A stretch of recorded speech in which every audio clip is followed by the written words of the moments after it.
அர்டிகேரியான்றது வந்து நமக்கு ஒத்துக்காத பொருள் நம்ம மேலே பட்டாலோ அல்லது நம்ம சாப்பிட்டாலோ அவங்களுக்கு இந்த அர்டிகேரியான்ற தோலில் வந்து தடிப்பு வரலாம். இந்த அர்டிகேரியா கேசஸில் பார்க்குறீங்க அப்படின்னா, கத்திரிக்காய் ஒரு முறை சாப்பிட்டேன், அப்போ எனக்கு ஒன்றுமே பண்ணலை, நான் வேற ஒரு இடத்துல சாப்பிட்டேன், அது எனக்கு அலர்ஜியை உண்டு பண்ணுதுன்னு சொல்லுவாங்க. காரணம் என்ன அப்படின்னா, என்னன்னு பார்த்தீங்கன்னா, அந்த பச்சை மிளகை உரிக்கும் பொழுது அவங்களுக்கு அந்த உதடு வீங்குது. ஸோ எப்போ வரும், எப்படி வரும், எதனால் வரும்னே இதை வந்து ப்ரெடிக்ட் பண்ண முடியாது. இந்த மாதிரியான கேசஸ்க்கு இப்போ ஒரு அலர்ஜி இருக்குது அப்படின்னா அவங்களுக்கு இந்த மருந்து தான் அப்படின்றதுலாம் கிடையாது. இப்போ மாடர்ன் மெடிசனில் பார்த்தீங்கன்னா, அலர்ஜி இருக்கா, இந்த மாத்திரையை போடு, நீ அந்த மாத்திரையை போடுன்னு ஒரு வேளை மாத்திரையோட நிறுத்திடுவாங்க. அந்த நேரத்துக்கு அது கம்ஃபர்டபுளாக இருக்கிற மாதிரி இருக்கும். அந்த மாத்திரையை விட்டுட்டாங்கன்னா திரும்ப வரும். ஹோமியோபதியில் வந்து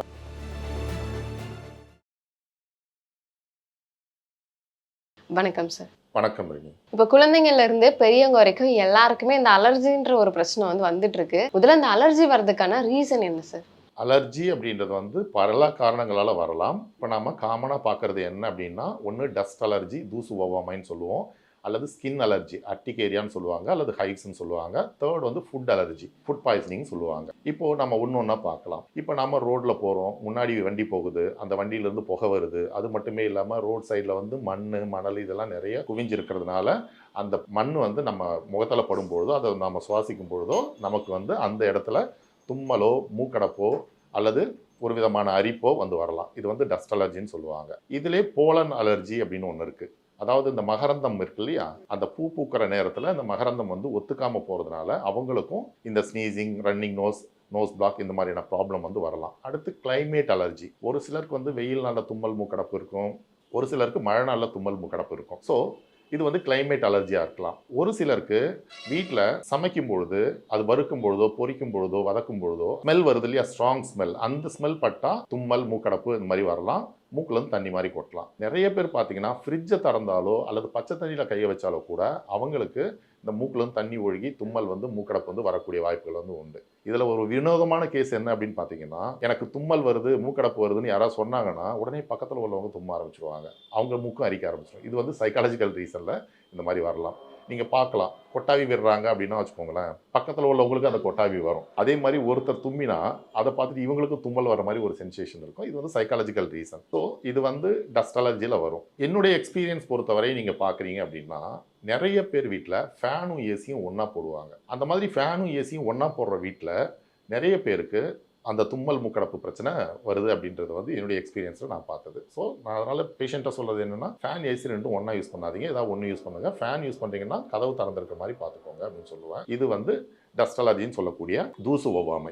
அடுத்தது ஸ்கின் அலர்ஜி. ஸ்கின் அலர்ஜி அப்படின்னா நிறைய பேருக்கு இந்த காஸ்மெட்டிக் யூஸ் பண்ணுறதுனாலையோ, சோப்பை வந்து ஃப்ரீக்வெண்ட்டாக யூஸ் பண்ணுறதுனாலையோ, ஃப்ரீக்வெண்ட்டாக மாற்றுறதுனாலையோ, ஷாம்பு இந்த மாதிரி கெமிக்கல் ரிலேட்டட் அலர்ஜி வந்து வரலாம். ஒரு சிலர் வந்து டிஷ் வாஷர், பாத்திரம் கழுவுற சோப்பு இருக்கு இல்லையா, அந்த லிக்விட் இருக்கு இல்லையா, அதை போட்டால் கூட அவங்களுக்கு கையில் வந்து அலர்ஜி ஆகிட்டு தோல் உரியும். ஒரு சிலருக்கு செப்பல் அலர்ஜி, செப்பல் வந்து மாற்றுறாங்க அப்படின்னா அதில் உள்ள இதனால் அவங்க காலில் வந்துட்டு ஏதாவது ப்ராப்ளம் வந்து வரலாம். ஒரு சிலருக்கு வந்து கெமிக்கல் அலர்ஜி, இப்போ புது ட்ரெஸ் வாங்கி துவைக்காமல் போடுறாங்க அப்படின்னா அவங்களுக்கும் அந்த அலர்ஜி வரலாம்.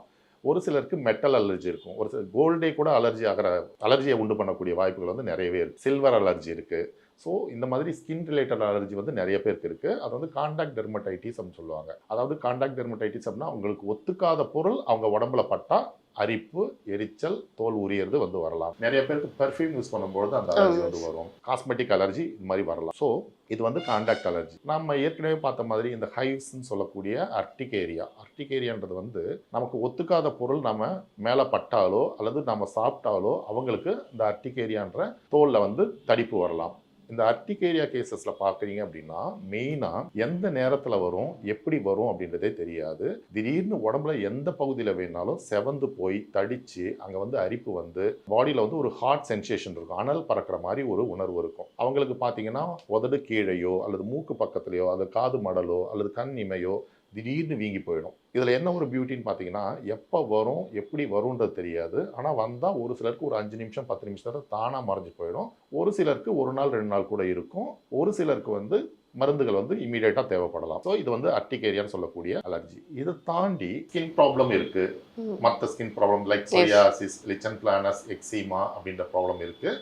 அதுக்கெல்லாம் கண்டினியூஸ் மெடிகேஷன் வந்து தேவைப்படும். அலர்ஜியை பொறுத்தவரை இன்னொரு அலர்ஜி என்னன்னு பார்த்தீங்கன்னா ஃபுட் அலர்ஜி. அதை ஃபுட் பாய்சனிங், ஃபுட் அலர்ஜின்னு சொல்லுவாங்க. நான் கத்திரிக்காய் சாப்பிட்டேன் எனக்கு ஒத்துக்கலை, கருவாடு சாப்பிட்டேன் ஒத்துக்கலை, மீன் சாப்பிட்டேன் ஒத்துக்கலை, பருப்பு சாப்பிட்டேன் ஒத்துக்கலை அப்படின்னு சொல்லுவாங்க. அவங்களுக்கு வந்து பாடியில் அந்த அலர்ஜிக்கான இது வந்து இருக்கலாம். ஸோ அவங்க வந்து எந்த ஃபுட்டு ஒத்துக்கலையோ அந்த ஃபுட்டை அவாய்ட் பண்ணுறது நல்லது. இதில் இன்னொரு விஷயம் என்னன்னு பார்த்தீங்கன்னா, கத்திரிக்காய் ஒரு முறை சாப்பிட்டேன் அப்போ எனக்கு ஒன்றுமே பண்ணலை, நான் வேற ஒரு இடத்துல சாப்பிட்டேன் அது எனக்கு அலர்ஜியை உண்டு பண்ணுதுன்னு சொல்லுவாங்க. காரணம் என்ன அப்படின்னா, அந்த கத்திரிக்காயில் நீல கத்திரிக்காய் இருக்குது, குண்டு கத்திரிக்காய் இருக்குது, வயலட் கத்திரிக்காய் இருக்குது, வெள்ளை கத்திரிக்காய் மாதிரி இருக்கும். இந்த மாதிரி நிறைய வெரைட்டிஸ் இருக்குது. எந்த வகையான கத்திரிக்காய் எனக்கு ஒத்துக்கலை அப்படின்றத அவங்களாலே கண்டுபிடிக்க முடியாது. So it's very very difficult to treat urticaria. ஏன்னா எப்போ வரும், எதனால் வரும் அப்படின்றத அவங்களாலையும் ப்ரிடிக்ட் பண்ண முடியாது, நான் சுற்றி உள்ளவங்களாலையும் ப்ரிடிக்ட் பண்ண முடியாது. இதில் ஒரு கேஸ் என்னன்னு பார்த்தீங்கன்னா, எனக்கு தெரிஞ்ச ஒருத்தர் அவங்க வந்து இந்த மிளகு வந்து வாங்கிட்டு வந்தாங்க. மிளகு வந்து பச்சை மிளகு வாங்கிட்டு வந்தாங்க.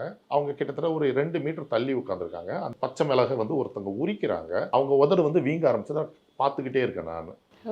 என்னன்னு பார்த்தீங்கன்னா, அந்த பச்சை மிளகை உரிக்கும் பொழுது அவங்களுக்கு அந்த உதடு வீங்குது. ஸோ எப்போ வரும், எப்படி வரும், எதனால் வரும்னே இதை வந்து ப்ரெடிக்ட் பண்ண முடியாது. இந்த மாதிரியான கேசஸ்க்கு ஹோமியோ மெடிசன்ஸ் நல்லாவே ஹெல்ப்ஃபுல்லாக இருக்கும். ஏன்னா ஹோமியோபதி மருந்து அப்படின்றது வந்து சிம்டமேட்டிக் அண்ட் கான்ஸ்டிடியூஷனல் மெடிசன்ஸ் அப்படின்றதுனால அவங்களுக்கு எந்த ஃபுட்டு ஒத்துக்கலை, எந்த டைமில் மோஸ்ட்லி வருது, எந்த இடத்துல வருது, எப்படி வருது அப்படின்றத கம்ப்ளீட் கேஸ் எடுத்து அனாலிசிஸ் பண்ணிவிட்டு அதுக்கப்புறம் நம்ம அவங்களுக்கு ட்ரீட் பண்ணுறதுனால அர்டிகேரியான்ற ப்ராப்ளம்க்கோ, ஃபுட் அலர்ஜின்ற ப்ராப்ளம்க்கோ அல்லது டஸ்ட் அலர்ஜின்ற ப்ராப்ளம்க்கோ சிங்கிள் மெடிசன்றது வந்து கிடையவே கிடையாது. ஹோமியோபதியினுடைய ஸ்பெஷாலிட்டி என்ன அப்படின்னா, எதனால் வருது, எப்போ வருது, எந்த சமயத்தில் வருது, எவ்வளோ நேரம் இருக்குது அப்படின்னு கம்ப்ளீட் டீட்டெயில் அனாலிசிஸ் பண்ணிட்டு இண்டிவிஜுவலைஸ்டு மெடிசன் கொடுக்கும்பொழுது அந்த பேஷண்ட்டுக்கு நல்லாவே அலர்ஜிக்கான ரிசல்ட் இருக்கும். ஒரு ஃபேமிலியில் வந்து இப்போ ஒருத்தருக்கு மட்டும் இந்த அலர்ஜின்றது கண்டினியூஸாக இருந்துகிட்டே இருக்கும் இல்லையா? இதுக்கு என்ன ரீசன் சார்?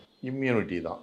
ஏன்னா இப்போ கோவிட் டைமில் நீங்கள் பார்த்துருக்கலாம், ஒரே ஃபேமிலியில் எல்லாருமே ஒரே வீட்டில் தான் இருந்தாங்க. அதில் 2 பேருக்கு பாசிட்டிவ் இருக்கும். அந்த 2 பேரில் பாசிட்டிவ் இருந்தாலும் ஒருத்தருக்கு வந்து ஏசிம்டமேட்டிக்காக இருக்கும், இன்னொருத்தருக்கு சிம்டமேட்டிக்காக இருந்திருக்கும். ஒருத்தருக்கு வந்து வெறும் சளி காய்ச்சல் மட்டும் இருந்ததுன்னு சொல்லுவாங்க, ஒரு சிலருக்கு தொண்டை கரகரப்பு மட்டும் இருந்ததுன்னு சொல்லுவாங்க, ஒரு சிலருக்கு வந்து லங்ஸே அஃபெக்ட் ஆகிடுச்சு, ஹாஸ்பிட்டலைஸ் பண்ண வேண்டியது ஆயிடுச்சு அப்படின்னு சொல்லுவாங்க.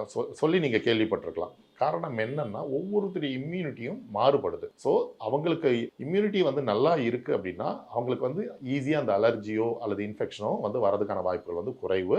இம்யூனிட்டியை ரைஸ் பண்ணணும் அப்படின்னா ஹெல்த்தி நியூட்ரிட்டிவ் ஃபுட் எடுத்துக்கிறது ரொம்ப அவசியம். இந்த அலர்ஜிக்கு வந்து இப்போ ஹோமியோபதியில் ஃபுல்லாக ட்ரீட்மெண்ட் இருக்கா கியூர் பண்ணுறதுக்கு?